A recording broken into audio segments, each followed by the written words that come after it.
Project 1512 started with Monica's actually gave a little talk at our church, and the whole theme was just living like Jesus lives and being the hands and feet of Jesus. And she actually asked me if she could just kind of practice it with me before the weekend, and she did. And the whole weekend I was just kind of thinking about the words that she said about living like that. And so I actually came across an article about this woman who started a nonprofit. She was like an accountant or something, I can't remember, and just decided she wanted to change what she was doing and started a nonprofit. She was actually working with prisoners, so that's not exactly what we wanted to do, but I just sent Monica the email like, hey, maybe I'm crazy, but what do you think about this? And she responded, yeah, I think you are crazy, but let's get together and chat. Probably about a million emails later, kind of discovered there was a missing, there was a gap in the community of services, and those were the people that just don't qualify for government assistance, but really need assistance. And we really kind of based it off of some of our life experience too, where we both had situations that something happened that was completely unexpected and that really kind of set us back. And we often think if someone came to us and said, hey, I'm so sorry to hear this happened, how can we help you? Can we help you financially? Would we have been able to say, yes, we'll take the help, you know? And so anytime that we are working with someone, we try to be very, careful and cautious and loving and understanding when talking to someone, because again, people whom we're helping are not used to being the receivers of help. They are used to being the ones who are helping others. So, it is that in between, people who aren't receiving the government assistance. And it could be someone who maybe is just living the paycheck to paycheck, but it also could be someone who has been just fine, just kind of, middle class, everything is going fine. And then one thing happens, one major thing happens, and then all of a sudden you're kind of left going, oh no, what now? A year ago, almost exactly a year ago, Hannah, attempted suicide.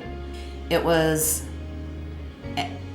probably the worst time of my whole life. I'm a single mother of 3 teenage daughters, and besides worrying about my daughter Hannah, I had 2 other daughters to worry about and oversee. One day I went to go visit Hannah, and there was a gift card waiting for me. After that, I would go to my mailbox at school, and there would be gas cards. There would be gift cards to Subway, Taco Bell, Walmart. If I were to describe Project 1512 to someone, I would say life-changing, the love, the support during your darkest times, during your hardest times.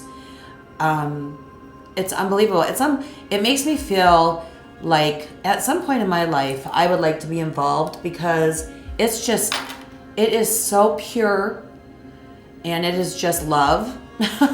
It's giving love to people in need. It really is love and assistance. Now I am, in my opinion, a million times better. I'm happy with where I am. I found a situation that benefits me and makes me feel better about myself. I have friends, I have a support system, and I'm just better. I enjoy life. Sometimes it might be they need groceries. Sometimes it might be they need gas, and so we can help with those things. Sometimes it's more specific of we need a car seat for our special needs daughter that our insurance doesn't cover that.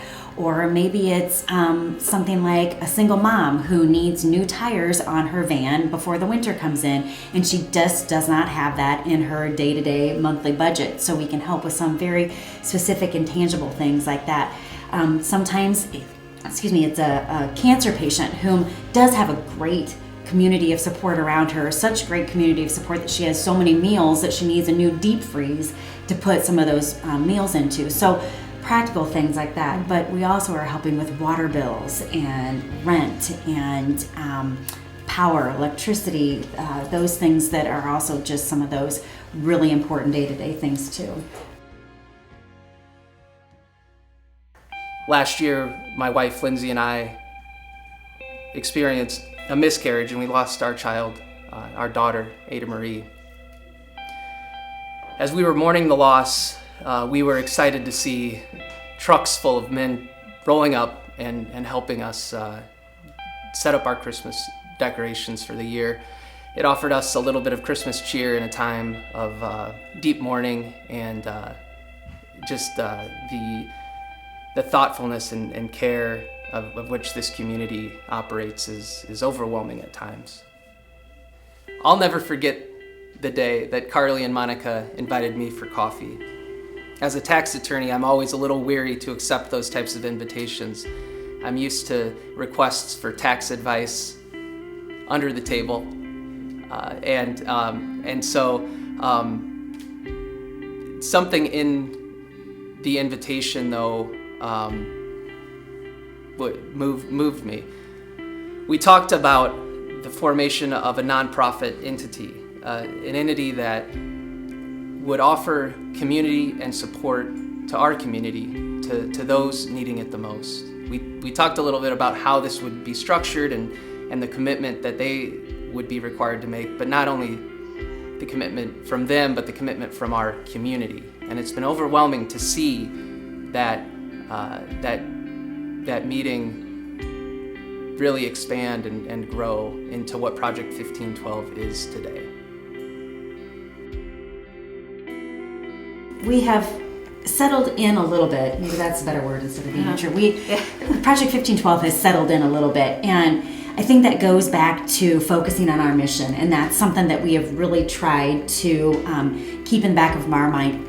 Every time that we help someone, we have a new referral, how can we love others when life happens? We continue to get referrals, and so we are confident in what we are doing. We're confident in Project 1512, loving others, filling the gap that is not there, and that we know by living that mission that whatever is to come next is going to come next, because we're keeping open to that calling of what needs to happen. We need people to be the hands and feet of Jesus, to tell us who do they know in their community that needs some love, and we need those same people to be our supporters, both emotionally and financially. Again, 1512 isn't going to continue if we don't have some of that financial support, so that's why we do the things like our annual fundraiser and our speaker event, and try to get out in the community so that more people are encouraged by what we're doing and want to get behind us and support us. Mm-hmm. Well, my name is Kyle McCurney. This is my wife, Jessica McCurney. And in March of 2019, our son Hudson was diagnosed with leukemia. And we got in touch with Project 1512 through a friend of ours who is also battling cancer. And she got in contact with him initially and told him our situation and some of the help that we might need along the way. And ever since then, we've been in contact with the 1512 team, and they've really made a huge impact on our lives and made this journey a little bit easier for us, I'd say. And the very first week of diagnosis, which was a complete shock to us, we got a gift card from them, which helped with meals because we were in the hospital for a very long period of time.